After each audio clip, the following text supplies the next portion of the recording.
Assalamualaikum warahmatullahi wabarakatuh. Selamat malam Detikers. Jumpa lagi di The Roof Talk bersama saya Alvito Dinova Ginting. Malam hari ini kita masih berbicara tentang Undang-Undang Omnibus Cipta Kerja yang walaupun sudah diketok DPR 2 hari yang lalu, tepatnya tanggal 5 Oktober, tapi hingga hari ini masih menimbulkan pro kontra, tidak hanya di sosial media, tapi juga di sejumlah daerah berlangsung aksi unjuk rasa menentang undang-undang ini. Walaupun undang-undang ini sedianya sudah diketok dan harusnya sudah bisa berlaku. Malam hari ini kita akan membincangkan masalah-masalah yang barangkali masih membuat Anda semua bertanya-tanya dan menyimpan tanya tentang apa yang terjadi. Sejumlah narasumber telah kami siapkan bersama-sama kita akan berbincang malam hari ini. Di antaranya adalah Said Iqbal, Presiden Konfederasi Serikat Pekerja Indonesia. Kemudian ada Lamhot Sinaga, politikus Partai Golkar, anggota Dewan Perwakilan Rakyat, fraksi Golkar. Kemudian Irwan, politikus Partai Demokrat, juga anggota fraksi Demokrat DPR. Kemudian ada Haryanto, Ketua Asosiasi Pengusaha Indonesia Bidang Ketenagakerjaan. Sedianya wakil dari pemerintah hari ini hadir, sebelumnya pada sore hari tadi menyatakan berhalangan. Pak Susi Wiono Mugiarso, Sekretaris Kemenko Perekonomian. Mudah-mudahan kita berharap kalau misalnya yang bersangkutan bisa bergabung bersama kita walaupun di tengah-tengah acara ini. Oke, kita akan berbincang tentang Omnibus Law. Apa yang menjadi pro kontra, apakah benar sangkaan-sangkaan terkait dengan pasal-pasal yang ada, khususnya di klaster ketenagakerjaan. Kita akan berbicara tentang itu.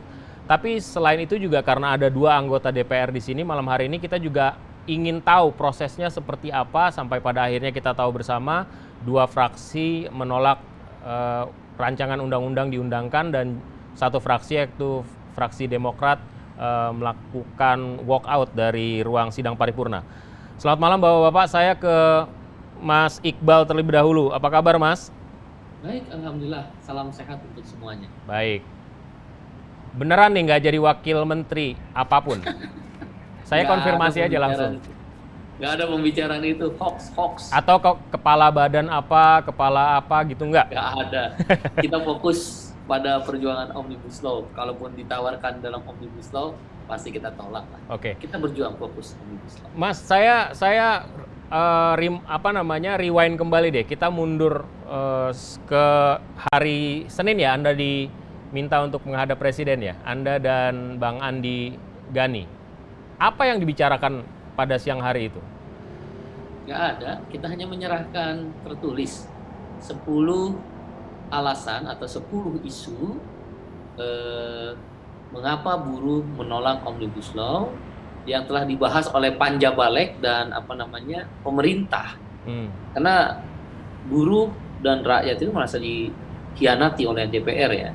Tidak sesuai apa yang kita diskusikan di tim Perumus, bentukan wakil ketua DPR dan pimpinan serta anggota Panja Balek. Dan ketika kami melihat daftar inventarisir masalah 7 fraksi ya, di luar Golkar dan PKB, semua memasukkan DIM-nya itu adalah sesuai isi Undang-Undang Nomor 13 Tahun 2003. Untuk klaster ketenagakerjaan. Tentang klaster ketenagakerjaan. Sebelum ke sana deh, saya potong dulu. Anda diundang kan ke istana kan, ketemu sama Presiden? Ya, itu sebenarnya yang diundang Bung Andi Gani. 2 hari sebelumnya Bung Andi Gani, sahabat saya, Presiden KSPSI, sudah bertemu Presiden, diminta datang oleh Presiden. Kemudian pertemuan berikutnya, 2 hari kemudian, saya diajak oleh Bung Andi karena Bung Andi minta oleh Presiden dan Presiden membolehkan, kata Bung Andi ya, kemudian saya diajak. Oke. Udah itu aja. Kalau diundang kan berarti ada yang ingin disampaikan kepada Anda atau kepada Bang Andi lah waktu itu dari Presiden. Apa yang disampaikan Presiden?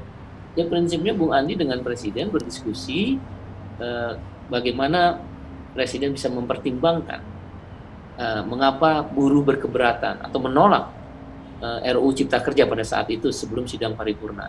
Tapi kami kan kaget juga, baru sampai istana itu sekitar jam 2, jam 11 atau jam 12 kami mendengar pimpinan DPR memajukan sidang paripurna. Ini, benar-benar lah DPR sebagai lembaga ya, tapi tentang ada beberapa orang anggota Panja Balek atau anggota DPR yang kritis menyuarakan aspirasi buruh, kami apresiasi ya. Tapi kan yang penting hasil akhir, fraksi yang berkuasa, partai yang berkuasa. Nah, ada beberapa orang kami apresiasi ya, orang-orang tersebut yang di tim perumus kami berdiskusi terus. Tapi kan kami menyoroti DPR sebagai lembaga mengkhianati apa yang menjadi perjuangan buruh. Jadi ketika ditarik tanggal 5 Oktober itu ya, saya bilang sama Bung Andi ya udah jauh harapan. Nggak mungkin Presiden akan mengintervensi sidang paripurna itu dihentikan. Jadi Anda masih di istana ketika sidang paripurna berlangsung? Iya. Oke. Parah. Oke. Baik, dari paparan Anda 10 poin itu apa yang ditanggapi oleh Presiden? Nggak ada. Jadi nanti Bung Andi akan diajak bicara lagi lah sama Presiden. Yang saya dengar dari Bung Andi begitu. Oh, tapi kan undang-undangnya udah ada ya? Ya tentu kan banyak hal. Dalam undang-undang itu kan kita mengenal ada 3 azas kan. Satu retroaktif, berlaku mundur. Ketika undang-undang diketok, dia ada juga berlaku mundur. Non retroaktif, saat itu diketok, saat itu berlaku. Nah, ada yang namanya juga prospektif, yaitu ketika undang-undang diketok, bisa saja kemudian undang-undang itu tidak berlaku saat itu. Contoh undang-undang BPJS, kan diketoknya 2011, tapi dia berlaku 2014. Bahkan dalam roadmap-nya kementerian itu waktu itu, Kemenko PMK, sampai 2019. Itu namanya prospektif. Nah, bisa saja kita tetap memohon pada Presiden. Kami masih percaya pada Presiden Jokowi masih punya hati lah menempatkan persoalan ini secara seimbang. Ini kan menterinya yang kerja keras, yang membawa kepentingan pengusaha saja ya. Terasa benar, itu nanti akan panjang ini cerita. Percaya Mas saya, panjang ini cerita, penolakan akan besar. Beda dengan gerakan sosial lain ya. Kalau gerakan sosial lain, begitu selesai perdebatan di parlemen, selesai. Buruh nggak bisa. Dia bicara perutnya. Dia nggak mau dikontrak seumur hidup. Dia nggak mau outsourcing seumur hidup. Dia nggak mau upah murah. Dia nggak mau cuti haid melahirkan, walaupun ada, tapi dipotong upahnya. Sehingga dia nggak bisa menggunakan cuti haid dan melahirkan, rugi dia potong upahnya. 3 bulan melahirkan, 3 bulan nggak dibayar upah. No work, no pay.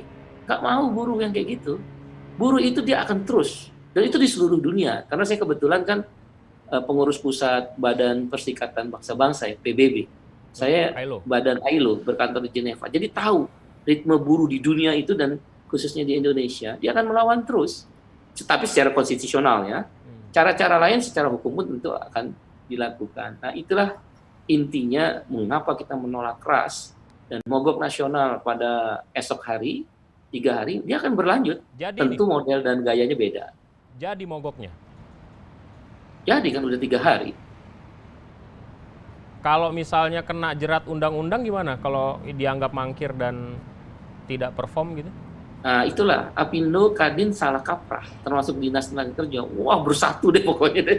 Disnaker, pengelola kawasan, Apindo, Kadin bikin surat, pokoknya akan dipecat, akan kena hukum. Itu mogok kerja. Kita pakai Undang-Undang Nomor 9 tahun 1998, unjuk rasa. Di mana lokasi unjuk rasa? Di lingkungan pabrik atau tempat-tempat yang ditentukan oleh pimpinan cabang. Ya. Kami mengirim surat kok pemberitahuan sesuai mekanisme Undang-Undang Nomor 9 tahun 1998. Tentang kemudian kena pasal delik, itu tafsir. Kami udah pasrah lah, mau berjuang kemudian dikriminalisasi. Pemilik modal ini tanda petik ya, yang hitam ya. Pemilik modal hitam ini kan sudah punya kekuasaan dalam politik. Udahlah, kami udah pasrah. Yang penting kami hanya memperjuangkan hak-hak buruh. Bukan, saya ingin mengatakan begini kepada seluruh detikers. Kami bersama Presiden Jokowi mendukung langkah-langkah untuk mengundang investasi dan memperluas lapangan kerja. Mendukung bersama pemerintahan Jokowi untuk memastikan hambatan investasi, kendala-kendala investasi, membangun ramah investasi, kami setuju. Yang kami nggak setuju adalah ketika perlindungan minimal, limited protection floor, disebut dalam ILO itu. Perlindungan dasar tentang upah, tentang sistem hubungan kerja, tentang cuti, tentang hak istirahat, itu dikurangi. Kami pasti melawan. Seluruh dunia pasti begitu. ITUC dunia pun, Konfederasi Serikat Buruh Dunia sudah mendukung. Dan bahkan akan terus memantau, kedubes-kedubes di Indonesia akan dikirim surat protes di seluruh dunia. Sudah diinstruksikan oleh ITUC, Konfederasi Serikat Buruh Dunia. Karena persoalan buruh itu persoalan tentang dunia, nggak hanya negara. Karena ini percaya tentang modal, arus modal di global ya, arus modal global. Dan social limited protection floor, yaitu perlindungan dasar atau decent work, pekerjaan-pekerjaan yang layak, itu isu internasional. Jadi Indonesia sebagai anggota ILO dan bagian dari masyarakat dunia nggak akan bisa lepas dari itu. Oleh karena itu, kalau delik itu dipakai bisa dicari-cari. Apa sih sebenarnya kalau misalnya di permukaan ya yang paling tinggi secara prioritas, apa saja sih sebenarnya keberatan itu? Karena banyak juga yang ternyata kan kalau cuti tidak ada waktu istirahat, ternyata ada waktu istirahat. Apa yang jadi keberatan? Ya, mudah-mudahan ini bisa menangkis setidak-tidaknya menjelaskan secara lebih hati-hati atau lebih jelas dari sudut pandang buruh terhadap manipulasi retorika. Ya, dibilang selalu misal surat terbuka Menaker atau penjelasan menteri tadi, juga pemerintah mengatakan tidak ada yang berubah dari Undang-Undang Nomor 13 Tahun 2003. Mari kita lihat dari sudut pandang buruh berdasarkan apa yang sudah kami terima, tulisan-tulisan atau pasal-pasal yang sudah disusun tim Sin dan Timus. Kami kan komunikasi juga dengan fraksi-fraksi. Kan ada 2 fraksi juga yang nggak setuju dengan Omnibus Law, PKS dan Demokrat. Kami berkomunikasi, setelah itu kami susun.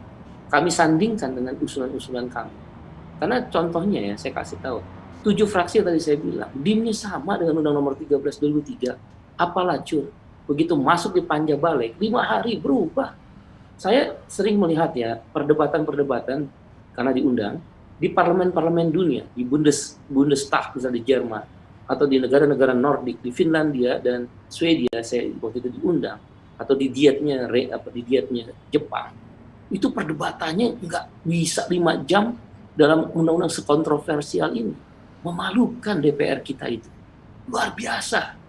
Anda bisa lihat di sosial media mengutuk semua. Bukan orang per orang ya, kita terima kasih ada orang yang kritis. Tapi mengutuk 5 jam, 5 hari. Pindah hotel, didatangin buruh, pindah hotel lagi besoknya. Live streaming memang ada, itu sinetronnya. Tapi kan kebijakan diputuskan setelah jeda begitu masuk itu muncul lagi live streaming, top, ya kan? Nggak ada, itu perdebatannya panjang, kontroversial. Lihat aja masalah upah minimum atau Obamacare, perdebatan antar presiden dengan calon presiden lain dan perdebatan di majelis tinggi, majelis rendah. Waduh, kalau kita lihat luar biasa. Di Indonesia dibikin kayak sinetron, kejar tayang, kemudian hanya membaca dim ini pindah ini, dim ini pindah ini. Dia nggak baca kalimat demi kalimat. Nah, setelah kami sandingkan itu, dapatlah sebuah kesimpulan dari teman-teman serikat buruh. Setidak-tidaknya yang bergabung di 32 federasi dan konfederasi, termasuk KSPSI-nya Bung Andi Gani, sahabat baik saya. Yang pertama, kita melihat misal ada kelompok 3 isu pertama, yaitu PHK, sanksi pidana, dan tenaga kerja asing, katanya, ini kan kita belum lihat detail kalimatnya. Bu Menaker bilang suruh baca dari mana? Orang kita juga belum lihat kok, belum dikasih apa yang dibaca. Tapi kita dapat dari sumber-sumber yang teruji ya. Nggak apa-apa, nanti diverifikasi sama Bang Lamhot, karena kan ada beliau juga di sini. Silakan lanjut. Jadi 3 isu itu adalah katanya kembali ke Undang-Undang Nomor 13 Tahun 2003. Kalau TKA sedikit dirubah karena ada persoalan Undang-Undang imigrasi.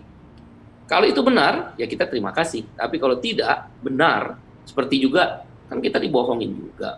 Udah sepakat kok panja balik dengan pemerintah 32 bulan upah pesangon dirubah jadi 23 bulan upah 25. Dibayar pengusaha, 9 bulan dibayar pemerintah melalui BPJS Tenaga Kerja. 19. Besoknya dirubah. 19. Enggak, yang awalnya. Nanti bisa tanya okay. Karena kita ikut terus ya. Waktu di hotel kita di lobinya, waktu di DPR kita di balkonnya. Dokumentasi semua itu kita recordnya, kita pegang. Takut DPR sama pemerintah, besoknya dirubah, nyerah. Memalukan lah kalau bagi kita, mengkhianati itu DPR. DPR lembaganya, maaf Bang Lamhot dan teman-teman yang agak kritis selama ini membantu kita. Oleh karena itu, kita bereaksi keras. Oleh karena itu, kita nggak percaya juga nih, 3 isu PHK, sanksi pidana bagi pengusaha dan tenaga kerja asing, katanya kembali ke Undang-Undang Nomor 13 Tahun 2003. Nanti kita mau lihat detail pasal per pasal. Yang kedua, bagian kedua adalah 7 isu yang kami tolak total.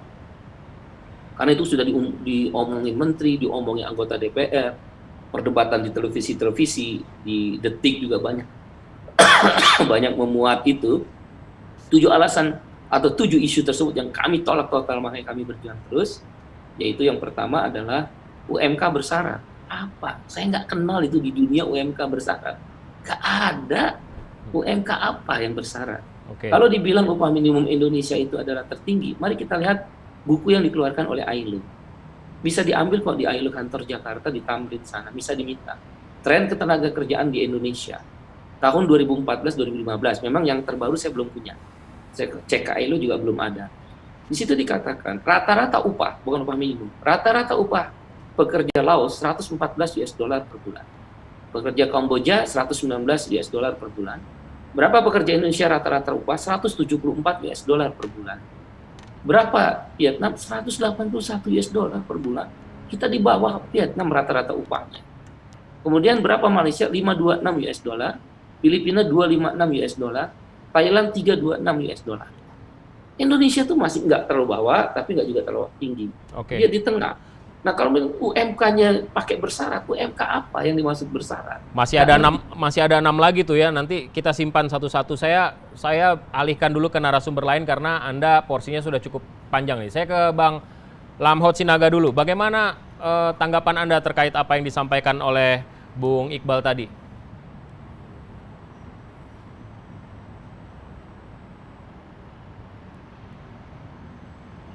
Belum keluar suaranya, Bang?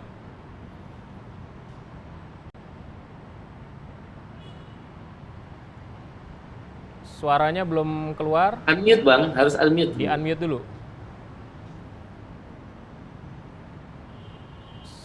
Suaranya belum keluar.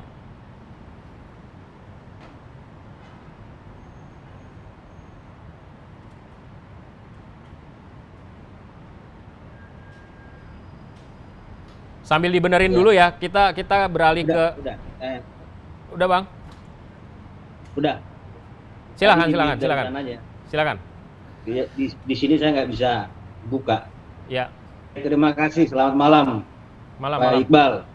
Ya, Bang. Tito, Bung Irwan. Pertama begini, kalau tadi Bung Iqbal mengatakan bahwa seolah-olah tanggal 5 ditarik untuk ini, saya bisa jelaskan bahwa itu nggak benar. Prasangka seperti itu nggak bagus juga lah gitu. Awalnya memang kita itu mau paripurna tanggal 8, tapi kemudian ya paripurna itu kan penutupan sekaligus penutupan masa sidang keempat. Nah kemudian kenapa dipercepat? Salah satunya adalah Undang-Undang Omnibus Law atau Undang-Undang Cipta Kerja di tingkat 1 itu sudah selesai. Ya kemudian yang disahkan pada saat paripurna kemarin itu kan bukan hanya Undang-Undang Cipta Kerja, juga ada undang-undang yang lain yang disahkan pada saat itu.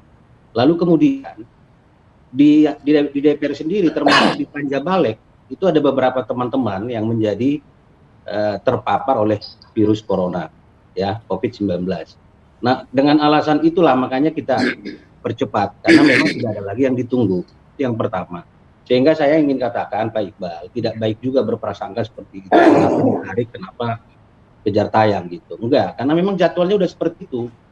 Karena memang penutupan masa sidang itu, masa sidang keempat sudah dijadwalkan. Yang pertama. Kedua, soal mekanisme pembahasan di DPR. Pak Iqbal juga mengikuti selama ini. Saya sampai beberapa kali berdiskusi dengan teman-teman buruh.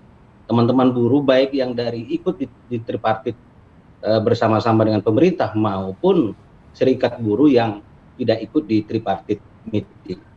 Nah, semua itu kita terima. DPR sangat terbuka lah. Panja RUU Cipta Kerja sangat terbuka. Kalau dibilang live streaming itu adalah sebagai sinetron, sebagai drama, saya kira juga nggak pas juga lah. Itu nggak benar juga Pak Iqbal gitu. Karena memang kita buka semua organisasi buruh, semua kelompok-kelompok masyarakat kita terima kok dengan tangan terbuka. Dan di dalam setiap kita rapat-rapat itu selalu ditayangkan secara live ya melalui TV parlemen. Semua orang bisa mengakses, semua orang bisa melihat. Jadi nggak ada yang ditutup-tutupi di situ. Nah kalau kemudian dikatakan bahwa kita tidak terbuka itu salah benar, itu nggak benar juga. Nah kemudian dalam pertemuan kita dengan kelompok-kelompok buruh, semuanya kita terima, kita mendengar. Dan pada saat itu dengan Pak Iqbal juga kita ketemu di Hotel Mulia, ada tim Promus. Kita juga di situ berdebat, berdiskusi. Dan kita sepakat pada saat itu, ada 4 poin yang kita sepakati pada saat itu. Dan kami dari fraksi-fraksi, termasuk fraksinya Pak Irwan ini Demokrat, ikut juga membahas secara aktif. Nah saya ingin menceritakan juga bahwa dari 9 fraksi yang ada di Panja Balik itu, semua ikut kok. Tidak ada perdebatan, tidak ada ya di situ pengambilan keputusan tidak ada yang sampai voting. Semua orang berkontribusi dalam pemikirannya untuk rumusan-rumusan yang berpihak terhadap rakyat, termasuk buruh di dalam. Sehingga prasangka-prasangka seperti itu saya kira nggak bagus juga. Saya ingin meluruskan soal itu. Lalu kemudian ya, soal isu-isu soal yang dibilang Pak Iqbal tadi, soal 7 isu yang menolak itu. Mengenai sanksi ini kita kembali ke undang-undang existing sesuai dengan Undang-Undang Nomor 13.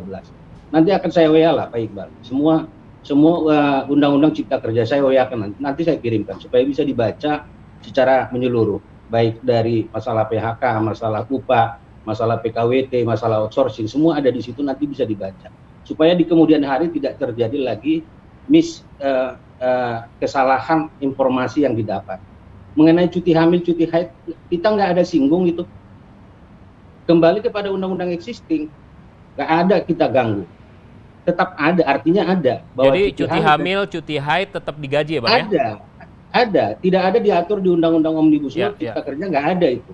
Ya, artinya bahwa karena kita nggak, materi muatan di Undang-Undang Cipta Kerja tidak membicarakan cuti hamil, cuti haid, artinya Undang-Undang Nomor 13 itu masih berlaku tentang norma cuti hamil dan cuti haid. Nah, kemudian mengenai PHK, syarat-syarat PHK itu malah lebih sulit dengan Undang-Undang Cipta Kerja. Tidak mudah bagi perusahaan untuk mem-PHK orang dengan Undang-Undang Cipta Kerja yang baru ini. Lalu kemudian soal isu sanksi pidana, tadi saya sudah bilang, itu saya jamin, saya garansi Pak Iqbal, itu kembali kepada Undang-Undang existing. Mengenai PKWT juga secara materi, secara substansi, itu adalah kembali ke Undang-Undang Nomor 13 tahun 2003, kembali kepada Undang-Undang existing. Sehingga secara nggak ada perubahan yang secara ekstrim di Undang-Undang Cipta Kerja ini terkait terhadap klaster ketenaga kerjaan. Kalau yang Bang bilang nggak ada perubahan, saya tanya sederhana aja. Ya. Cuti haid dan cuti hamil, melahirkan maksud saya, dipotong nggak upahnya? Terus PKWT, ada batas waktu kontrak nggak? Tolong dijawab. Dalam kalimat itu, ada nggak? Cuti hamil, kita nggak ada atur soal cuti hamil. Cuti haid dan cuti melahirkan, ketika diambil oleh buruh perempuan saat haid, dipotong nggak upahnya? Mengenai cuti hamil, saya tadi udah sampaikan Pak Iqbal, mengenai cuti hamil, cuti haid, itu normanya tidak ada dimasukkan di dalam Undang-Undang Cipta Kerja. Sehingga ketika kita bicara sebentar, satu-satu Bang. Bang Iqbal tahan dulu, saya berikan kesempatan kepada Bang Lamhot untuk menyelesaikan. Baik. Ya. Sehingga ketika bicara soal cuti haid dan cuti hamil, maka rujukan kita adalah Undang-Undang Nomor 13 tahun 2003. Bukan Undang-Undang Cipta Kerja. Kan begitu. Nah, oleh karena itu informasi yang selama ini beredar soal cuti haid, cuti hamil nggak benar. Salah. Salah total itu. Nggak ada di dalam Undang-Undang Cipta Kerja dimasukkan norma tentang cuti haid, cuti hamil. Yang artinya adalah bahwa mengacu kepada Undang-Undang Nomor 13 tahun 2003. Soal PKWT tadi Bang, menarik Bang. PKWT itu seumur hidup, gimana ceritanya kalau orang dikontrak seumur hidup sampai dia meninggal dunia? Di mana nggak ada yang dibilang begitu. Kan ke PKWT itu kan kita berbasis bahwa Bang, biar nggak salah pikir nih Bang. Pertanyaan Bang Alvito tadi. Tunjukkan pasal yang mengatakan bahwa karyawan kontrak ada batas waktu kontrak. Kalau di Undang-Undang Nomor 13, kontrak pertama 2 tahun maksimal, kontrak kedua 2 tahun, kontrak ketiga pembaharuan 1 tahun. Tunjukkan pada Omnibus Law bahwa batas waktu kontrak itu masih ada. Waktu kontrak maksudnya bagaimana? Ya betul, batas waktu kontrak. Tunjukkan di Omnibus Law, ada apa tidak? Saya Bang, tolong koreksi saya kalau saya salah Bang Lamhot ya. Pasal 61 disebutkan perjanjian kerja berakhir apabila saat A, pekerja pekerja garis miring buruh meninggal dunia. B. Berakhirnya jangka waktu perjanjian kerja. C. Selesainya suatu pekerjaan tertentu. Apakah ini yang ditanya sama Mas Iqbal? Nah, jangka waktu perjanjian kerja di undang-undang yang lama itu tegas. Kontrak pertama 2 tahun, Oh gitu. kontrak kedua 2 tahun, Oke. kontrak ketiga 1 tahun. Ini Itu biar yang, kita itu yang dimaksud. clear gitu. Hmm. Nah, ada nggak di Omnibus Law itu? Begini. Kalau soal PKWT, saya udah katakan tadi, kita kan mengkombinasikan era industrialisasi 4.0 ya. Jadi kita tidak bicara dengan segmentasi industri pada saat ini. Jadi kita membicarakan Undang-Undang Cipta Kerja ini adalah adaptif terhadap proses-proses industrialisasi ke depan, khususnya pada saat ini yang industri 4.0. Sehingga semua ini harus kita akomodir dari berbagai pihak. Saya katakan misalnya Pak Iqbal begini, ada orang yang tidak mau juga diangkat untuk menjadi karyawan tetap. Ada yang seperti itu dengan era industrialisasi, dengan era digital saat ini. Nah, hal-hal seperti ini yang kita perdebatkan di Panja Balik, sehingga semua ini isu ini harus kita akomodir. Hal-hal yang memang kita sepakat bahwa hal-hal yang merugikan, yang tadi disampaikan Pak Iqbal itu protection clause, itu memang sangat kita jaga betul, kita rawat betul. Sehingga saya ingin mengatakan bahwa Undang-Undang Omnibus Law ini tidak ada yang menyinggung masalah hak-hak dasar daripada buruh pekerja. Saya bisa katakan gitu. Nah, kalau misalnya dibilang bahwa seumur hidup di kontrak dan lain sebagainya, saya kira itu persepsi yang salah. Ya. Nah, yang kita bangun di sini itu adalah pekerja waktu itu adalah dari semua segmented yang adaptif terhadap proses-proses masa sekarang dan juga masa yang akan datang. Bang Lamhot, ya. kalau nggak ada batas waktu kontrak, itu artinya pengusaha boleh kontrak sepanjang waktu, Bang. Itu yang jadi perdebatan kita. Coba dijawab. Kalau di undang-undang lama kan 5 tahun total. Tapi kalau nanti 3 bulan kontrak 6 bulan, kontrak 10 bulan, kontrak 12 bulan, kontrak balik lagi 1 bulan, kontrak itu dalam omnibus begitu. Nah, bagaimana Abang menjawab supaya tidak seumur hidup? Enggak. Secara eksplisit dikatakan seperti itu tidak ada di Undang-Undang Cipta Kerja bahwa seumur hidup bisa dikontrak, nggak ada itu, ya. Tapi kemudian aspek fleksibilitas ketika seseorang mendapat pekerjaan dari si pemberi kerja itu didasari daripada perjanjian kerjanya, ya. Perjanjian kerja antara si penerima kerja dengan si penerima kerja itulah yang menjadi basis atau dasar daripada mereka. Sehingga di Omnibus Law tidak ada yang mengatakan bahwa bisa dikontrak seumur hidup, nggak ada itu. Jadi intinya kesepakatan dua belah pihak ya, antara tenaga kerja dan pemberi kerja. Ya, tapi di dunia manapun yang namanya kontrak itu ada batas-batasnya, nggak ada sepanjang masa. Itu yang maksud seumur hidup. Oke, mohon maaf Bapak-Bapak, saya punya narasumber lain yang sejak tadi dengan sabar menunggu. Saya berikan kesempatan kepada Bang Irwan dulu deh. Pak Haryanto, mohon maaf, mohon bersabar, nanti ada waktu yang akan diberikan. Tapi saya ke Demokrat dulu. Demokrat kemarin tampil gagah, gegap gempita begitu ya. Mohon maaf nih, pertanyaannya agak sinis. Ini semata-mata hanya untuk kepentingan citra saja, karena sudah tahu pasti akan kalah juga kalau misalnya pun voting, atau benar-benar berpihak pada buruh, Bang Irwan?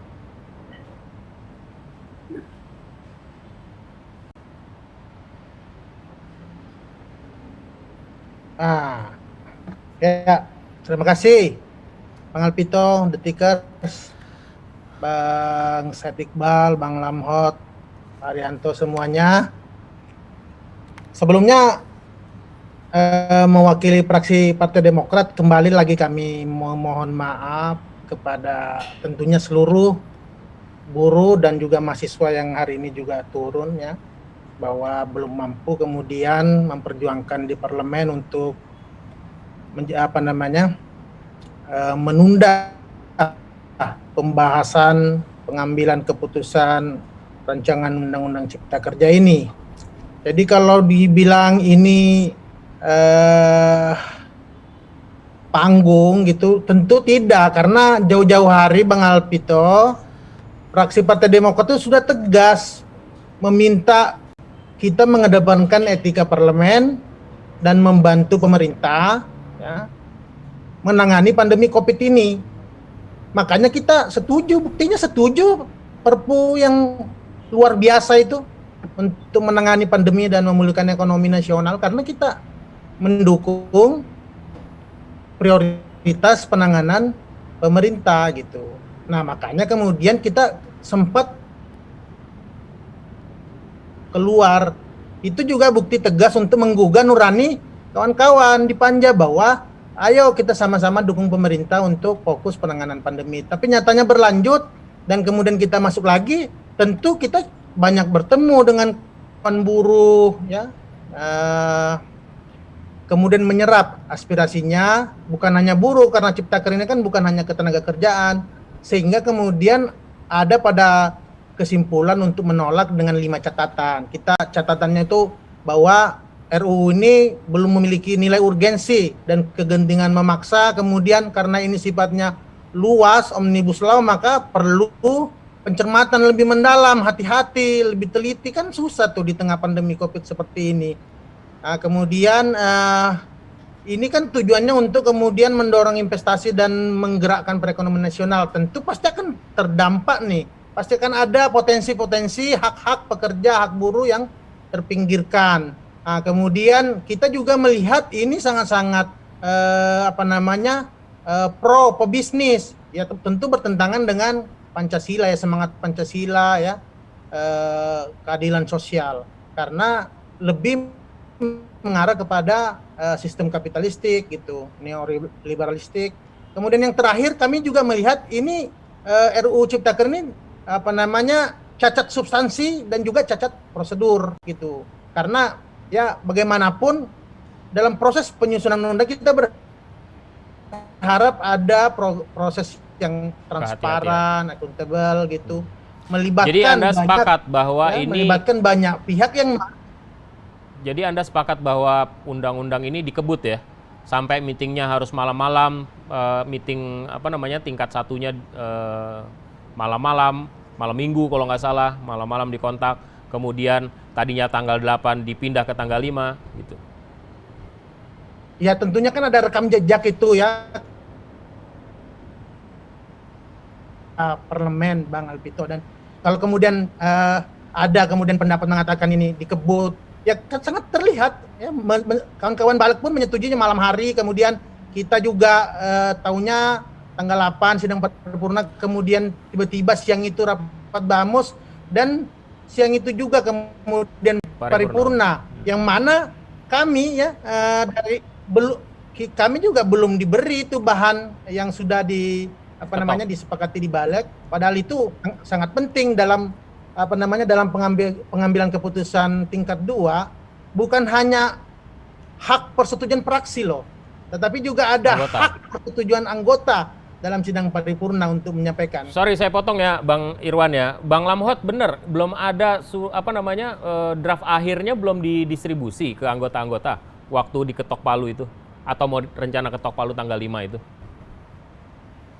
Ya sebenarnya kan begini, pada saat rapat tingkat 1, raker antara Panja Balik dengan DPR, semua bahan sudah diberikan di situ, sudah diberikan bahan final ya, materi yang sudah diberikan. Ya final, karena pada malam itu kan langsung ditandatangani, pada malam minggu itu ditandatangani. Bahan itulah yang diberikan ke masing-masing fraksi. Nah kalau saya nggak tahu mekanisme di kesekjenan DPR ya, apakah kewajiban dari Panja memberikan itu terhadap seluruh anggota apa enggak, saya kira juga enggak juga kan gitu.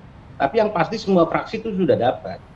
Harusnya fraksi lah yang membagikan itu kepada masing-masing anggota fraksinya kan gitu. Sehingga kalau dari sisi materi sih nggak ada masalah. Okay. Nah kemudian kalau tadi dibilang Demokrat RUU ini belum urgent dan lain sebagainya, ada loh anggota Demokrat yang ikut dalam Panja ini, Pak Beni Kaharman dan Hinca Panjaitan.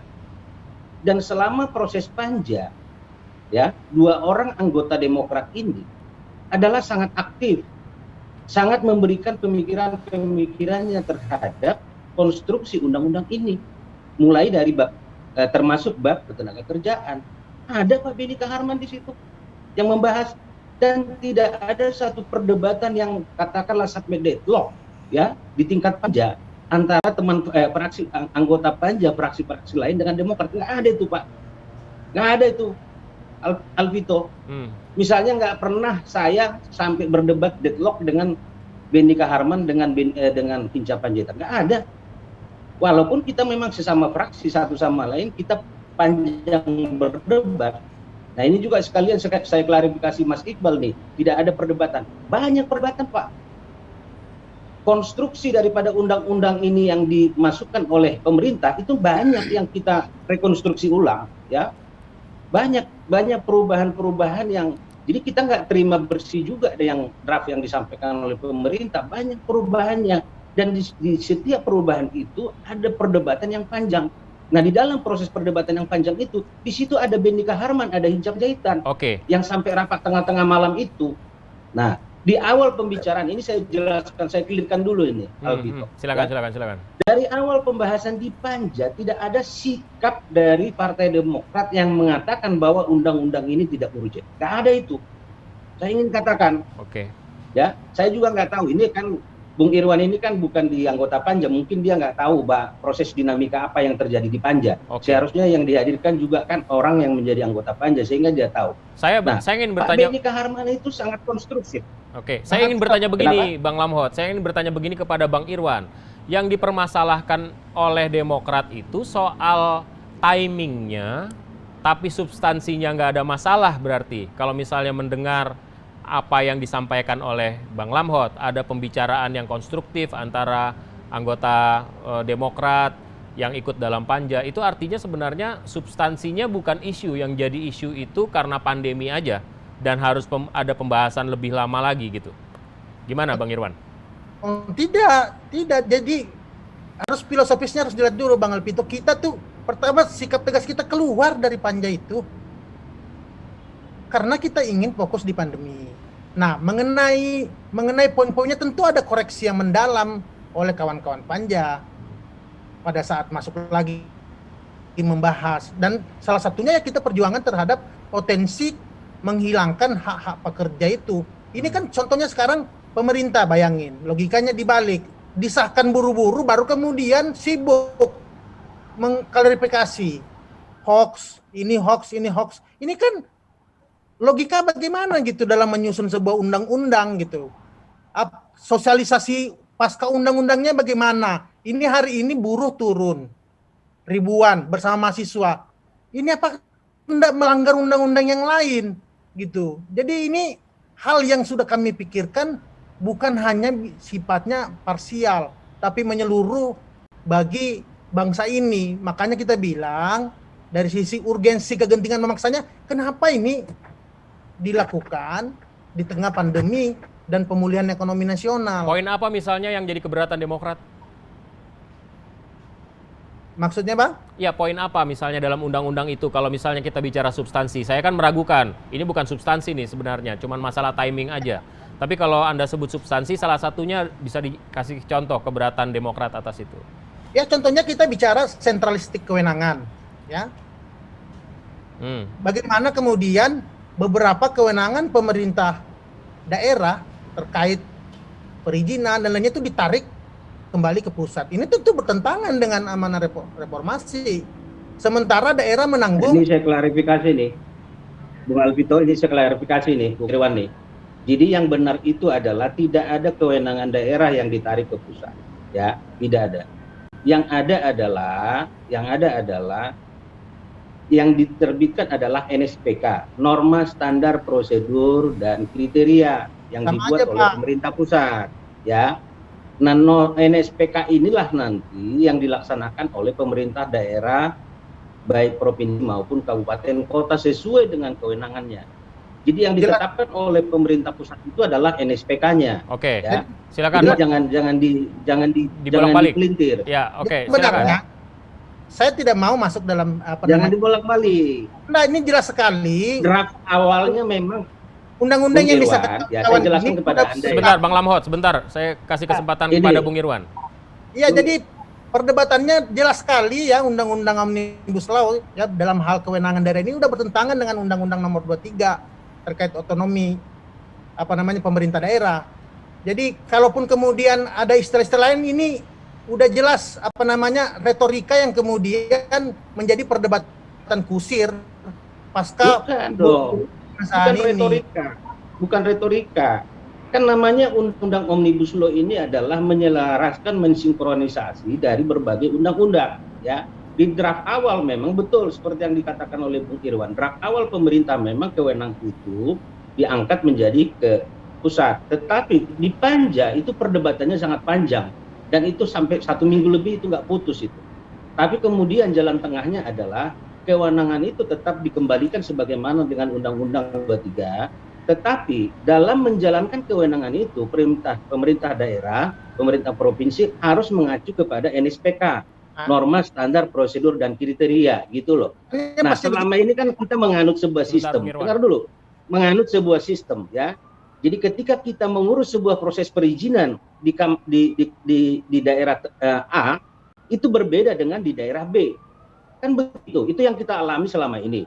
Nah, dengan Undang-Undang Omnibus Law ini, semua normanya distandarkan, semua kriterianya disamakan. Yang melaksanakan adalah sesuai dengan kewenangannya adalah tetap pemerintah daerah. Yang menjadi kewenangan pemerintah daerah. Yang menjadi kewenangan pemerintah pusat. Begitu, Bung Irwan. Oke, silakan. Jadi jangan diciptakan hoax baru lagi. Nah, inilah yang saya bilang, akhirnya kawan-kawan yang setuju terhadap Undang-Undang Omnibus Law sibuk menafsirkan sesuatu yang sebenarnya narasinya, kontennya, substansinya di pasal pun tidak tercantum. Seperti yang sepanjang disampaikan Bung Lamhot, tidak ada yang disampaikan Bung Lamhot itu. Yang ada nanti semua izin-izin itu terkait minerba, ya, kemudian yang di dalam kawasan hutan semuanya kewenangan pusat. Ditarik kewenangan pusat. Nggak ada. Saya setuju dengan Pak Irwan. Ya, ada, Bang. Saya setuju dengan Pak Irwan. Sebentar. Dalam Omnibus Law ini, penjelasan daripada yang pro Omnibus Law itu selalu membangun narasi dan retorika. Seolah-olah argumentasi yang menolak Omnibus Law ini dinarasikan hoax. Saya ambil contoh tadi bisa tentang karyawan outsourcing seumur hidup, karyawan kontrak seumur hidup. Dalam pasal kita tanya, mana batas waktu? Nggak bisa dijelaskan. Oke, terus ini narasi-narasi begini selalu ketika orang yang bertentangan dengan Omnibus Law itu dikatakan hoax. Nggak ada itu. Nah, ini menurut saya nggak fair. Oke. Saya hanya menanggapi apa yang Pak Irwan. Bung Iqbal, saya potong sampai di situ. Saya ke yang seharusnya juga pro sama Omnibus Cipta Kerja ini, Apindo, Pak Haryanto, banyak yang mengatakan ini pengusaha menang banyak nih. Benar nggak, Pak? Ya, banyak. Ya. Selamat malam, Bang Alvito. Malam, Pak Haryanto. Malam Hot, Pak Irwan, Bung. Selamat malam. Saya nih, Bung Iqbal. Ya, selamat malam, Pak. Saya kira kalau menguntungkan pengusaha itu saya kira tidak benar ya, tidak benar. Tadi kalau saya menanggapi, saya tadi mendengar tentang PKWT dan outsourcing yang dipersoalkan. Kalau saya baca dari draft yang saya terima, itu sebetulnya masalah waktu kerja itu memang yang tadi disebutkan di Undang-Undang 13 tidak ada. Tapi masalah waktu kerja itu akan diatur di peraturan pemerintah. Karena apa? PKWT di RUU ini itu pengusaha harus memberikan kompensasi. Kalau dulu PKWT itu nggak dapat apa-apa. Sekarang pengusaha itu harus memberikan kompensasi. Nah, kompensasinya ini diatur bersamaan dengan jangka waktu kerja. Itu ada di pasal nomor 56 ayat 4. Bahwa jangka waktu kerja, jangka waktu masa kerja pekerja waktu tertentu itu diatur melalui peraturan pemerintah. Lalu di pasal berikutnya itu pengusaha di akhir masa kontraknya harus memberikan kompensasi. Itu ada. Nah, ini yang menurut saya tidak fair kalau kita menyatakan bahwa ini menguntungkan pengusaha. Ini pengusaha juga sebetulnya pengusaha tidak ada privilege, tidak mendapat privilege nih kalau dibanding dengan Bung Iqbal. Saya mengikuti tripartit 10 hari sampai detail-detail. Bung Iqbal waktu itu malah walk out. Justru dia di-entertain, dikasih keistimewaan oleh DPR untuk merumuskan. Nah, saya juga bingung. Sekarang malah dia yang demo gitu loh. Jadi saya tuh bingung waktu merumuskan itu isinya apa. Karena kita juga nggak tahu. Apindo sama sekali diundang cuma sekali saja setelah pertemuan tim perumus Bung Iqbal itu gitu. Jadi menurut saya ini sebenarnya sudah dibahas tripartit secara mendetail tentang PKWT, dan pengusaha juga sebetulnya sudah keberatan, tapi akhirnya tetap diputuskan ada kompensasi. Lalu mengenai pesangon, itu memang diakuin pesangon kita itu tinggi sehingga menjadi hambatan utama investor. Di samping tinggi yang tertulis di undang-undang, kenyataannya tuh hanya 27% yang bisa membayar. Ya, selebihnya tuh tidak bisa membayar pesangon tersebut. Bahkan banyak pengusaha yang asing yang kabur karena nggak bisa membayar pesangon, itu banyak sekali. Nah, ini sebetulnya menurut saya diturunkan ke 25, itu pun 6 harus ditanggung pemerintah, 19 ditanggung oleh pengusaha. 19 itu pun juga kalau dibandingkan dengan kompetitor head to head kita dengan Vietnam, itu kita masih lebih tinggi sedikit. Tapi menurut saya itu sudah bisa paling tidak memberikan harapan bahwa investasi yang menciptakan lapangan kerja itu akan bisa datang kembali. Karena kalau kita lihat dari data BKPM, tahun 2015, 1 triliun itu menyerap 5.000 orang lebih. Tapi 2019, 1 triliun itu hanya menyerap 1.100 orang. Dan memang itu faktanya di BPS juga terbukti bahwa pengangguran kita itu terbuka sekitar 8 juta, 7-8 juta, tapi pengangguran yang terselubung yang bekerja cuma 1-2 jam seminggu itu ada 36 juta. Jadi sebetulnya pengangguran kita ini sekitar 45 juta.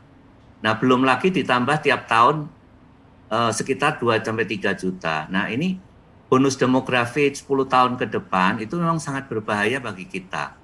Karena usia produktif kita di tahun 2030 itu sekitar 60-70 juta. Kalau tidak mendapatkan pekerjaan memang bahaya.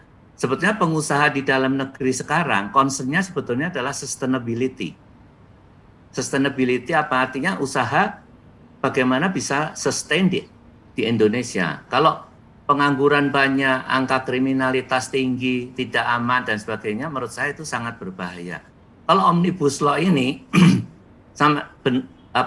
terhadap existing pengusaha tidak ada manfaat apa-apa sebetulnya. Atau apa-apa karena upah juga masih ditentukan oleh gubernur. Lalu upah minimum kabupaten masih ada walau bersyarat. Upah tidak boleh dibayar di bawah upah minimum, itu jelas sekali. Lalu upah di atas upah minimum harus dibicarakan secara bipartit. Sekarang itu sangat tegas sekali dijelaskan. Jadi kita harus meningkatkan sekarang fungsi bipartit di hubungan industrial kita. Jadi serikat pekerja di tingkat perusahaan dan manajemen itu harus berlatih sosial dialog yang makin berkualitas. Seperti keinginan ILO adalah bagaimana meningkatkan sosial dialog. Jadi saya kira kalau dikatakan ini adalah pengusaha, saya kira Bung Iqbal tahu persis waktu pertama kali membahas draftnya itu pun kita pun juga malah Bung Iqbal yang lebih tahu duluan, dia yang punya konsepnya, kita malah belum punya konsepnya, ya Bung Iqbal ya. Jadi Pak Haryanto, tapi begini pertanyaannya, dibandingkan Undang-Undang Nomor 13, ini lebih baik buat pengusaha? Enggak, yang lebih baik itu cuma masalah pesangon saja. Pesangon itu kewajiban pengusaha tadinya 32 menjadi 19, 6-nya ditanggung pemerintah jadi 25. Itu saja yang menjadi lebih baik. Tapi itu pun juga kita juga belum tahu bagaimana mengatasi existing karyawan yang ada sekarang itu, masa transisinya bagaimana kan juga belum tahu. Yang jelas pengusaha yang baru masuk pasti mendapatkan manfaat dari RUU ini. Memang itu tujuannya adalah RUU untuk menarik investor yang bagaimana supaya menciptakan lapangan kerja yang tinggi. Jadi kalau dikatakan bahwa ada manfaatnya untuk kita, pesangon itu turun. Tapi di lain pihak, pengusaha yang harus kontrak itu sekarang harus memberikan kompensasi. Nah, itu sebetulnya juga take and give-nya di situ. Dengan adanya kontrak diberi kompensasi, sebetulnya ini memberikan peluang lebih bagus bagi para pekerja. Kenapa? Karena para pengusaha yang ingin mengontrak itu akan berpikir juga, dia harus mengikutkan BPJS, dia harus mengikutkan BPJS Asuransi. Kesehatan, BPJS Tenaga Kerja, lalu harus memberikan kompensasi. Bedanya apa dengan karyawan tetap? Jadi sebetulnya positifnya ada. Kalau kita melihat bagi pengusaha ini harus berhitung sekarang ini. Nah, bagi pekerja ada baiknya mau dikontrak 3 tahun dia mendapatkan kompensasi. Kompensasinya nanti akan diatur di peraturan pemerintah, di mana pemerintah waktu rapat tripartit Bung Iqbal sudah berjanji bahwa PP-nya akan didiskusikan secara tripartit juga. Jadi kita bisa kawal bersama-sama karena pengusaha juga nggak ingin bebannya makin berat gitu. Begitu Bang Vito. Silakan, yang menanggapi, ada yang mau menanggapi? Saya ingin menanggapi yang Ya. pertama bahwa kalau memang perusahaan hanya teman-teman pengusaha maksud saya di Apindo Kadin atau anggotanya merasa bahwa yang lebih baik hanya pesangon, kalau gitu balikin aja yang semua ke Undang-Undang Nomor 13 2003. Iya kan? Kalau begitu Omnibus Law-nya harus tentang pesangon. Selesai. Nah, Nggak usah masalahnya kan iya kan itu satu, iya kan. masalahnya kan begini Bung Iqbal. Masalahnya kan undang-undang yang sekarang itu tidak menarik untuk investor. Investor salah satu keberatannya kan ketenagakerjaan itu adalah mesangon itu yang harus diselesaikan karena Berarti dia dengan kata lain 32 bulan asetnya juga nggak cukup memang itu kalau Saya menambahkan ya Pak Alvito ya. Silakan. Saya menambahkan. Silakan. Memang ini perdebatan ini sangat panjang ini Bung Iqbal ya mengenai pesangon ini yang 32 menjadi 25. Nah, tetapi kita mendapatkan fakta. Kenapa sih di awal memang waktu yang tadi Bung Iqbal katakan kita udah sempat sepakat 32 ya. Kenapa? Karena pada saat itu kita belum mendengar data dari pemerintah, dari Menaker.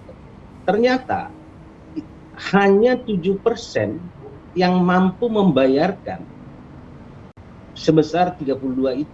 7 atau 27%? Tadi Pak Haryanto bilang 27%. 27%, Bang. Sorry, 27% ya. 27%. Ya, Itu hanya versi World Bank. 27%. Ya. Nah, Pak Lamhot, Kemudian kalau kita mengikut Sebentar, Bang Iqbal sebentar. Silakan, lah Bang Lamhot. ini kan data yang disajikan kepada kami, kepada Panja. Kan begitu. Data inilah kemudian yang membantu teman-teman di Panja yang merumuskan kembali. Nah, dari hanya 27% yang mampu membayarkan sebesar 32 kali. Kan begitu.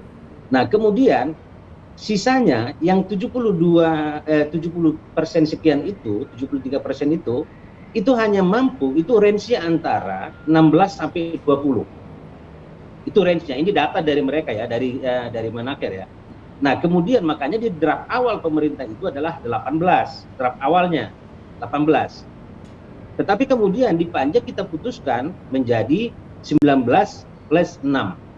19 ditanggung oleh pemberi kerja atau perusahaan dalam hal ini, 6 ditanggung oleh pemerintah melalui jaminan kehilangan pekerja, melalui JKP. Oke. Silakan. Dan itu sebenarnya naik dari draft pemerintah. Draft awal pemerintah itu 18. Silakan Bang Iqbal. Saya ikut cara berpikir Pak Lamhot dan pengusaha. Katakanlah, katanya orang nggak mampu bayar pesangon, si pengusaha, kawan-kawan pengusaha ini 27% aja yang mampu. Udah tahu nggak mampu bayar pesangon, ngapain di Undang-Undang Omnibus Law ditambahin JKP? Nggak jalan juga. Jadi kami membaca, ini undang-undang normanya dibuat, nggak bisa dijalanin juga. Itu yang logika itu nggak bisa. Yang seperti yang kedua, Harusnya nggak bisa jalan JKP. DPR itu Sebentar, Bang Lamhot, sebentar. dia harus membangun data pembanding. Ketika pemerintah menjelaskan, itu yang saya bilang diburu-buru, inilah yang kejar tayang seperti sinetron ini yang membuat kita tidak komprehensif memandang pembahasan undang-undang itu. Harusnya DPR cerdik, suruh aja TA. Kalau memang pesangonnya besar, mari lihat jaminan sosialnya. Itu selalu pembanding, terutama jaminan hari tua dan jaminan pensiun. Saya ambil contoh Malaysia. Yang 32 bulan upah pun sebenarnya itu kan Pak Haryanto 2 kali ya, Pak Haryanto. Yang kalau ikut undang-undang sebenarnya 1 kali Mas Alvito. Yang 32 kali itu kalau perundingan, mau 2 kalinya, mau 3 kalinya, mau 4 kalinya. Di perusahaan saya bekerja aja saya 4,7 kali pesangonnya itu. Dalam undang-undang itu hanya 16 kali. 8 tahun masa kerja ke atas, 9 bulan upah, tambah penghargaan masa kerja katakan 8 tahun, 4 bulan upah, berarti 13, ditambah uang penggantian hak, 15% dari 13 sekitar 3 bulan lah, dari total 16. Pak Lamhot paham nggak itu? Bukan 32, 32 ini argumentasinya ingin dibangun oleh pemerintah seolah-olah tinggi sekali pesangonnya buruh Indonesia. Mari kita ambil cara berpikir pemerintah. Bandingkan, harusnya DPR itu cerdik dan cerdas. Ambil data jaminan sosial. Kalau dia pakai Undang-Undang Nomor 13 2003, katakanlah 16 bulan. Bandingkan dengan Malaysia. Malaysia betul 5 sampai 6 bulan pesangonnya. Indonesia 16 bulan. Jadi akan kita dapat pesangon pekerja Indonesia 3 kali lipat pekerja Malaysia. Kalau pakai undang-undang ya, jangan pakai data pemerintah 32 kali, baca undang-undang. Oleh karena itu, pesangon Indonesia 3 kali lipat. Tapi berapa jaminan hari tua dan jaminan pensiunnya pekerja Malaysia? 23% Pak bayar iurannya.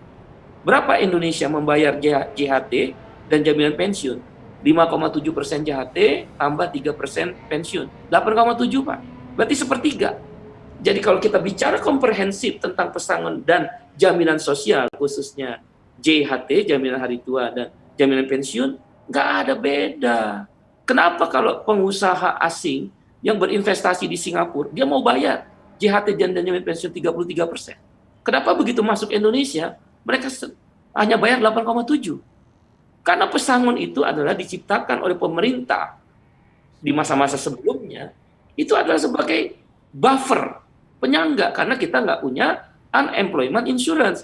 Walaupun JKP hampir mirip, tapi itu jauh lah, bukan unemployment insurance. Jadi itu logika kedua yang nggak sampai. Pertama, udah berat-berat, hanya 27% perusahaan yang mampu bayar pesangon, kok ditambahin JKP? Udah tahu nggak mampu, ini nggak jalan lagi. Yang kedua, tidak komprehensif, DPR tidak cerdas.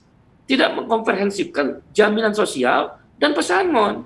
Harusnya kan dicari akar masalah. Kenapa pesangon Indonesia itu tinggi? Dicari dasarnya apa? Karena kita jaminan hari tua dan jaminan pensiunnya rendah, Pak. 3% bayar, 2% bayar pengusaha, 1% dibayar buruh. 15 tahun lagi Bapak tahu nggak dibayar berapa pensiunnya? 300.000 Pak. Less than $20 per month. Bagaimana orang bisa hidup 300.000? Itulah negara hadir. Dia bangun uang pesangon. Itu awalnya pesangon itu dibangun. Oke. Jangan pakai bombastis 32 lah, nggak ada di undang-undang. Ada yang mau menanggapi, silakan. Silakan, Bung Irwan. Ya, gini, Ini Bang Alvito. Ya. Baik Bal, ya. Artinya yang ingin saya katakan begini, di draft awal, Bung Iqbal juga tahu bahwa yang namanya pesangon itu adalah 18 draft awal ya. Tetapi kemudian bisa menjadi 25, ya. Itu kan berarti ada perdebatan yang panjang sehingga ketemu angka itu.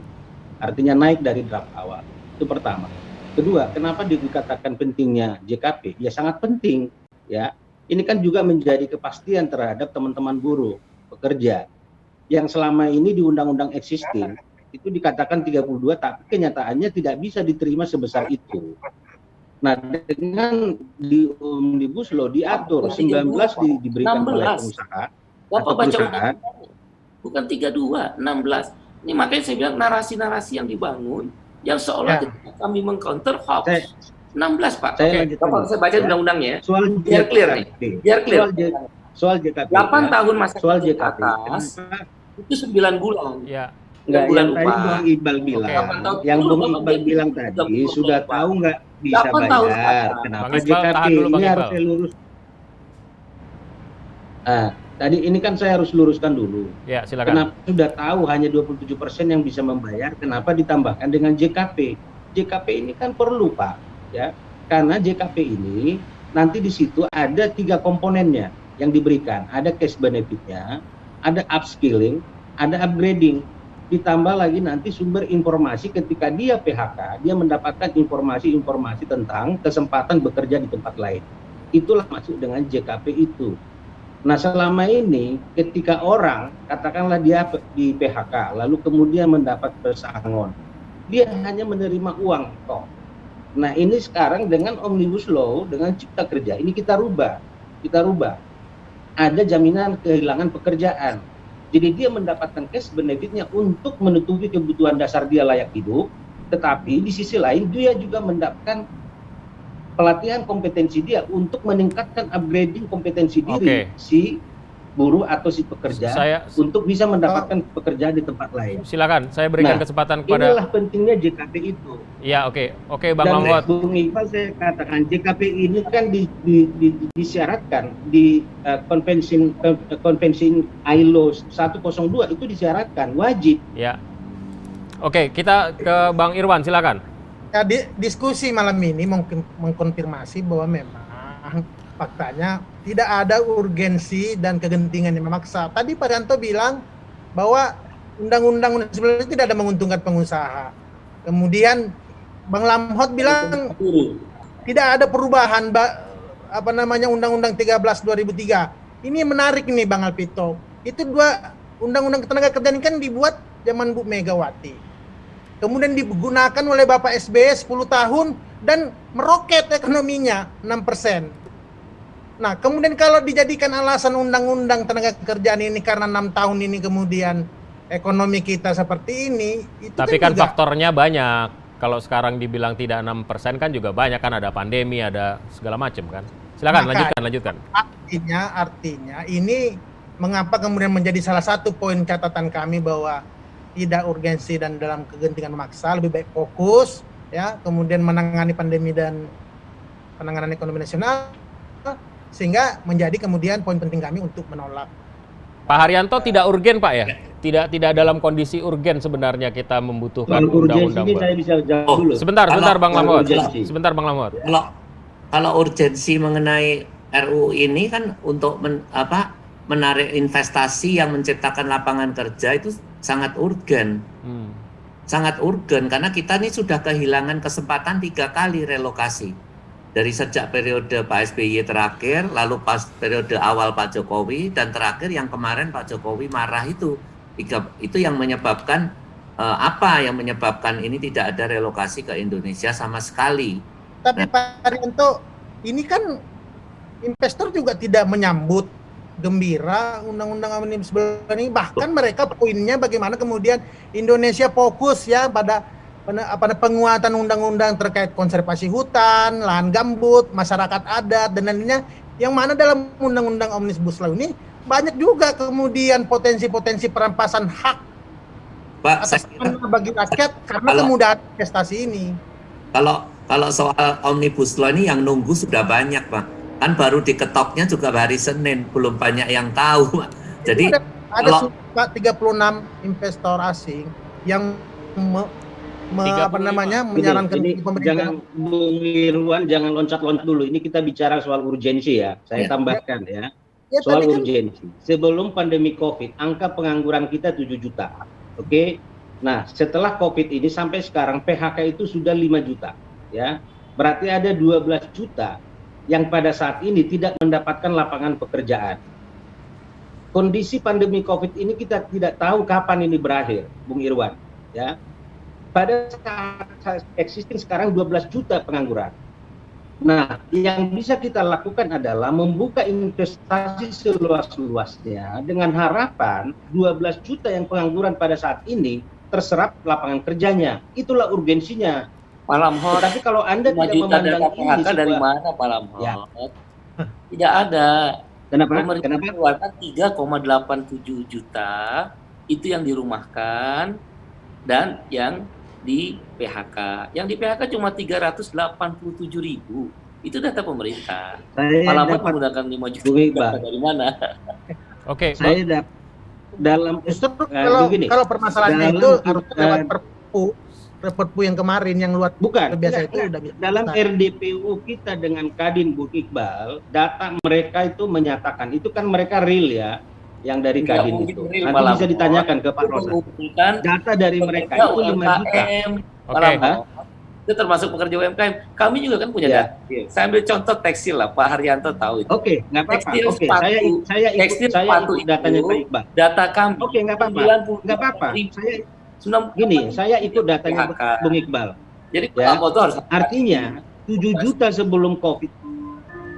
Jangan bombastis, Pak. Enggak. Oke, saya ikut datanya Bung Iqbal. 7 juta sebelum Covid ditambah tadi 3 juta menurut Bung Iqbal, itu 10 juta. Ya. Itu iya. Nah, 10 juta. Nah, kalau 10 juta ini Pak, 3 juta tidak itu terserap kata lapangan pemerintah, kerjanya. Terus, Pak, 3 juta itu bukan data PHK. Yang dirumahkan dan yang di PHK. Dari data Menaker, Bapak makanya lihat nanti di kartu prakerja ketahuannya. Kartu prakerja, kemudian nanti apa itu subsidi upah, baru ketahuan datanya. Yang di PHK itu 387.000. Bukan sampai 3 juta. 3 juta termasuk itu yang tuh dirumahkan. yang dirumahkan dan di PHK. Iya, Perlu termasuk yang dirumahkan. Iya, termasuk yang dirumahkan. Artinya Ya. sampai saat ini mereka tidak bekerja. Oke ya. Nah, ditambah lagi setiap tahun itu kita dari angka pertumbuhan penduduk kurang lebih kita kan 2 juta ininya untuk kebutuhan lapangan pekerjaan. Nah, dengan daya serap lapangan pekerjaan yang semakin sedikit di era pandemi Covid ini kan kita harus pikirkan bagaimana caranya lapangan pekerjaan semakin luas. Jalan satu-satunya adalah bagaimana investasi masuk Bang, yang Malam bisa Hot, menyerap lapangan Malam kerja. Hot, Disitulah Malam potensinya. Hot, RUU Cipta Bung Kerja Irwan. itu bukan dibuat saat COVID. Dia dibuat sebelum COVID.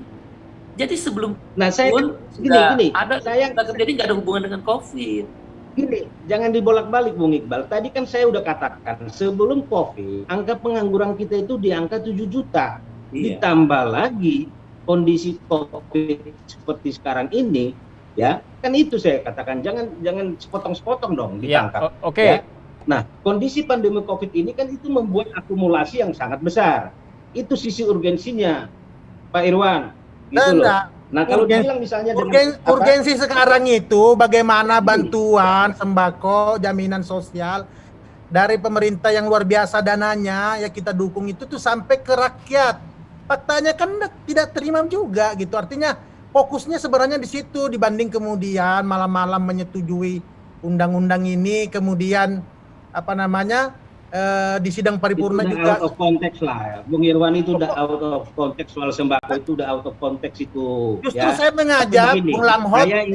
saya ingin mengatakan kepada kita semua, kepada Detiker,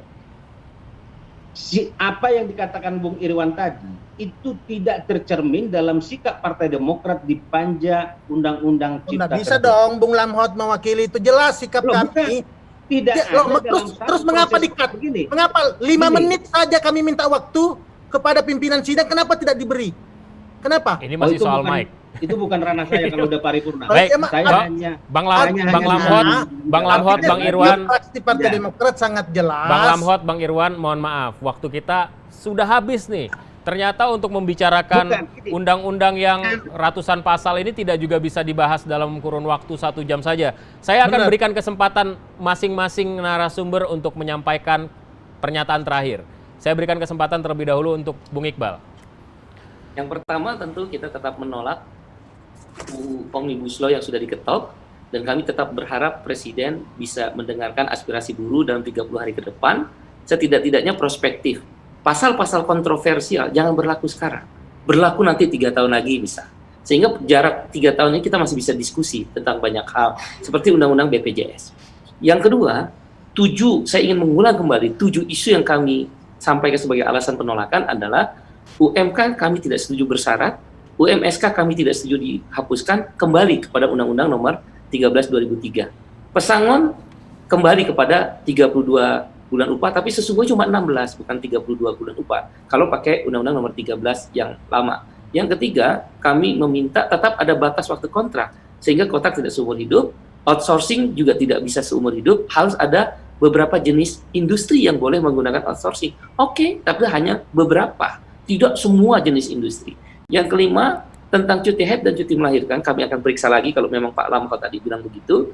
Intinya, saat mengambil cuti haid dan cuti melahirkan, upah buruh jangan dipotong.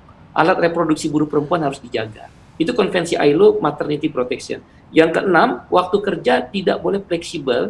Yang seperti sekarang ini, sebaiknya tetap 5 hari kerja, 8 jam sehari, total 40 jam seminggu, atau 6 hari kerja, sehari 7 jam. Sehingga bagi pekerja startup, bagi industri startup, bagi pekerja UMKM, tentu bisa dipengecualian. Nanti dibikin pasalnya. Pengecualian terhadap pekerja industri startup ataupun UMKM akan diatur berdasarkan kesepakatan yang tadi Pak Haryanto bilang.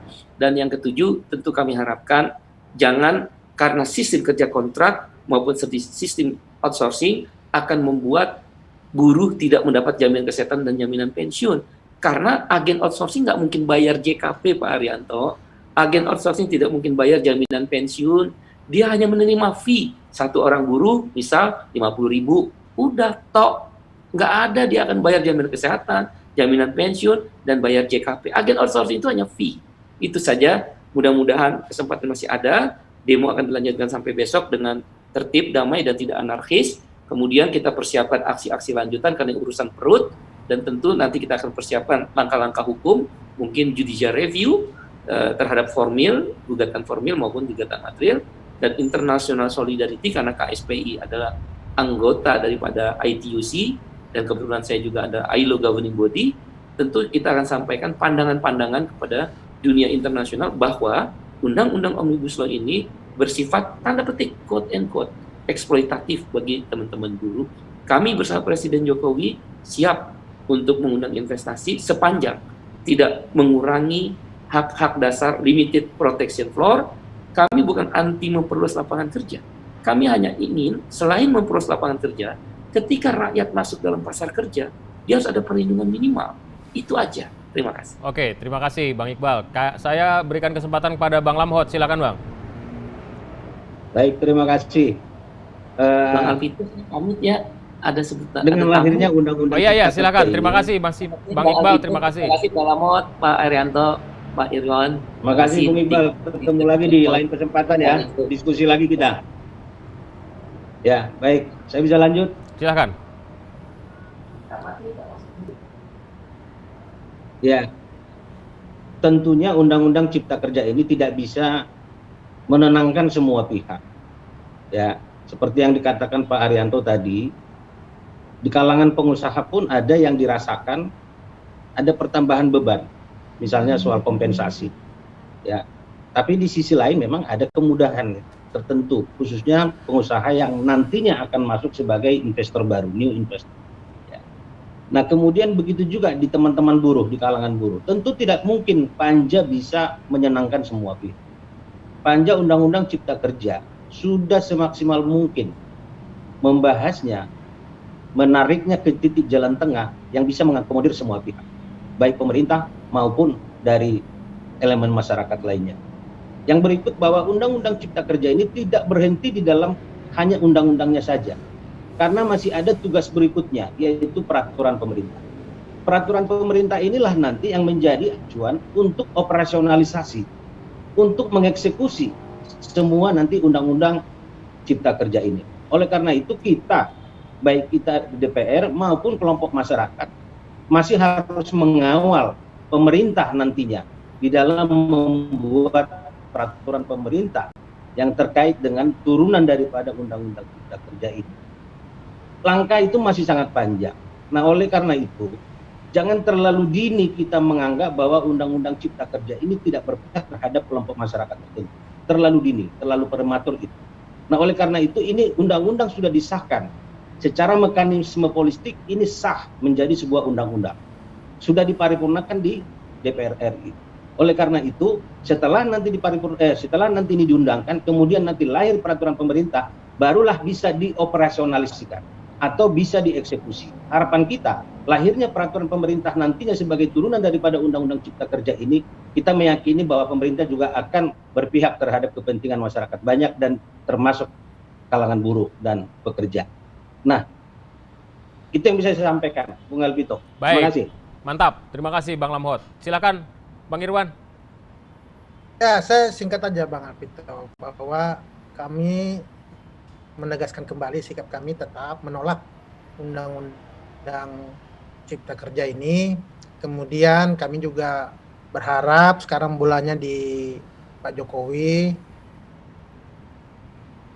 benar bisa mendengarkan suara rakyat ya dan mengambil ya keputusan terbaik apalagi di tengah pandemi Covid ini. Kemudian kami juga Partai Demokrat mendoakan kawan-kawan buruh mahasiswa yang lagi di turun ke jalan berjuang tetap keselamatan yang utama dan meminta pemerintah bertanggung jawab nih karena ini menyangkut keselamatan manusia di sini. Bagaimana dengan protokol Covid dan lain-lain. Kemudian yang terakhir, kami juga berharap kemudian undang-undang ini jika pun kelak ya berlaku, kemudian digunakan dalam pemerintahan, kehidupan berusaha, kemudian pekerja, berharap kemudian undang-undang ini tidak kemudian memperparah kerusakan lingkungan, menghilangkan hak-hak pekerja, dan juga kemudian sentralistik lagi seperti di zaman Orde Baru. Mungkin itu poin-poin yang bisa kami sampaikan. Baik, terima kasih Pada kesempatan ini, Bung Irwan. Saya ke Pak Haryanto. Silakan Pak, last but not least. Ya, terima kasih Bang Vito. Saya ingin nomor satu ingin memulai dengan pesan Pak Jokowi waktu memanggil pengusaha, yaitu adanya perlu terobosan omnibus ini. Pengusaha juga harus rela mau berkorban, pemerintah juga harus berkorban, dan pekerja, buruh juga, karyawan juga berkorban. Jadi ini demi 10 tahun ke depan angkatan kerja kita yang sangat besar itu supaya bisa bekerja. Jadi itu yang pertama. Yang kedua, menurut saya saat ini RUU Omnibus ini khususnya ketenagakerjaan itu banyak sekali peraturan pemerintah yang harus dibuat. Ini harus segera kita selesaikan, harus kita kawal bersama, dan pemerintah sudah berjanji pada waktu menyusun PP akan melibatkan serikat pekerja dan pengusaha berdasarkan RUU Omnibus ini. Jadi kalau ini segera cepat selesai, semuanya bisa terang benderang. Karena di RUU ini semuanya serba hanya basic-basicnya saja. Dan yang ketiga, menurut saya kita harus segera melakukan sosialisasi, promosi tentang undang-undang ini, dan kami sudah juga memberitahukan ini ke perwakilan-perwakilan di luar negeri bahwa ini sudah siap untuk investasi tahun depan, karena saat pandemi ini semua sedang tiarap, semua sedang menunggu saat yang tepat.